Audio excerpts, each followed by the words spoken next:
So we're here on this cold, gross, overcast day, brewing a beautiful tropical IPA. Perfect weather. Yeah, this is definitely our most uncomfortable brew day so far. Just waiting for the mash tun to heat up. Waiting for ourselves to heat up.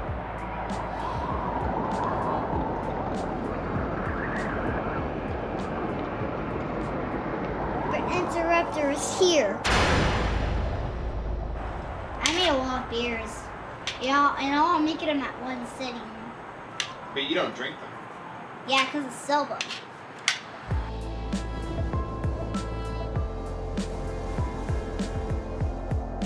So for the water chemistry of this beer, I'm going for kind of a balanced profile.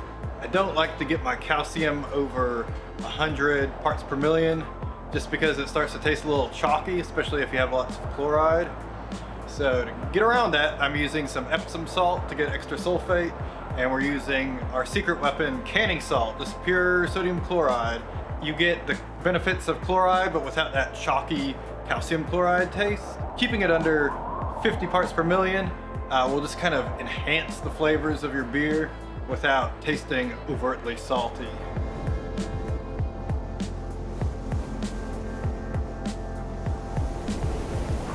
We're still waiting for the mash tun to heat up. That's the one downside of doing no-sparge batches. We're heating up 10 gallons of cold water on a cold day. It's going. It's doing well.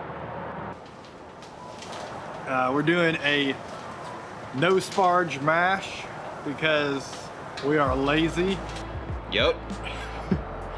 And I think it adds a little bit more malt character without using any real specialty malts. So it allows us to keep the malt bill simple, but still getting some character.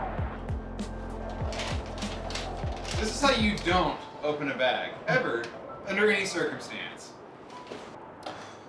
Got 14 pounds Pilsner Malt, 1.5 pounds white wheat, 8 ounce Honey Malt, my favorite. It's a monster mash. Ellen was... Something funny happened and he was like, oh, that's a dad joke. And I was like, what do you think a dad joke actually means, though? And he was like, a really funny joke.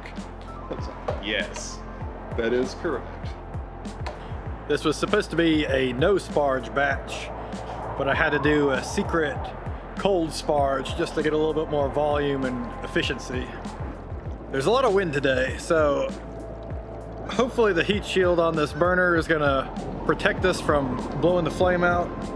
I wouldn't be surprised if we just run out of propane as usual. Probably have a boil over. Probably have some other disaster.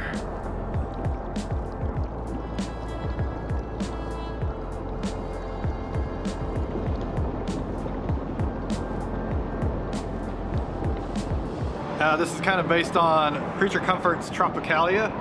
Can't get it here in Knoxville, but whatever. Maybe one day. Yeah. Just brewed saying. It's brewed with Centennial, Citra, and Galaxy. Well, the only beer I'm getting brewed is that beer. It was called the Gross Poop. I had to name it that. I brewed one IPA. All it had in it was spicy chips. So that means to sell off that one and the Gross Poop. We've got 14 ounces of hops total, an ounce of Centennial at 30 minutes, and then everything else kind of 10 minutes, Flameout, and big whirlpool.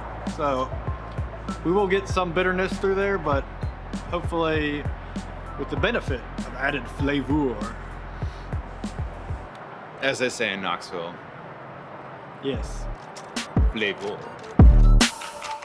For the record, for the record, yeah. For the record, for the record, yeah. For the record, for the record, for the record. Been a little too nice to y'all. Now I gotta up price on y'all. Snake eyes on dice for y'all. Shoulders on ice for y'all. Frozen. 8-6 all the hate. I won't get involved today. Got lost in the ball and age. I'm flipping the bars. I'm flipping the all record, all off record. I still count wins when they doubt it. On record, off record, I let them take advantage. I was wildin'. On record, off record deals. Tell them talk to Colin for the quote. On record, off record, I still want the act, not the ghost.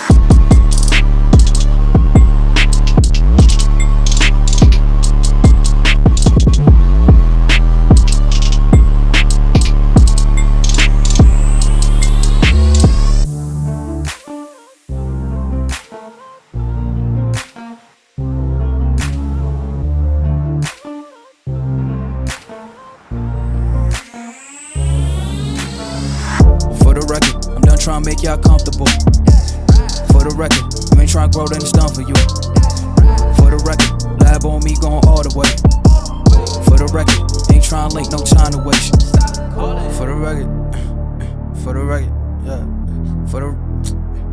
For the record.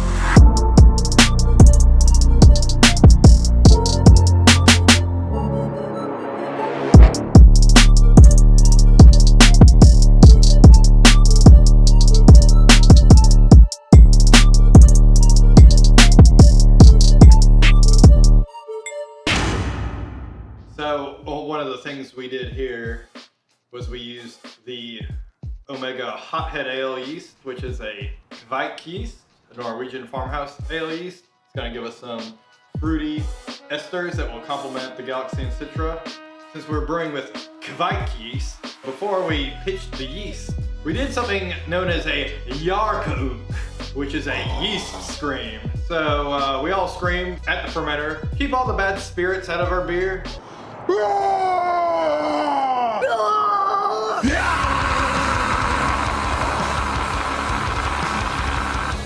Also, it's gonna ferment really fast. We got it set at 85 degrees right now. It's already bubbling. Just pitch it right out of the packet, and then we will soft crash it before. Well, we have to soft crash it because I don't want to dry hop at 85 degrees. But we'll have the yeast out. Why not? Because it'll probably taste like toenails and grass. That one's called a gross fart. That IPA. Galaxy can get pretty funky and grassy at higher temperatures, Yeah. so we're gonna drop it down to 60 degrees to get the best fruit characteristics out of it.